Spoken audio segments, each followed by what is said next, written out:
Hi! In front of me is Samsung Galaxy M34 and today I would like to show you how you can edit passwords saved in Google Passwords Manager.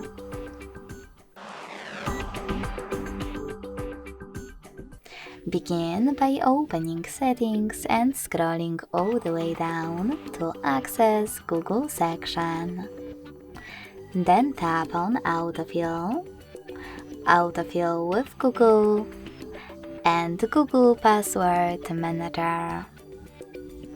Finally, just click on one of your passwords that you wish to edit and enter your current login method.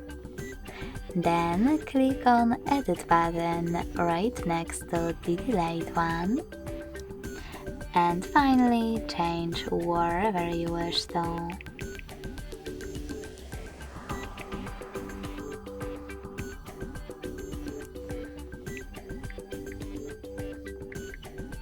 When you're done, click on Save at the top right corner. So when I do that, as you can see, my password has changed.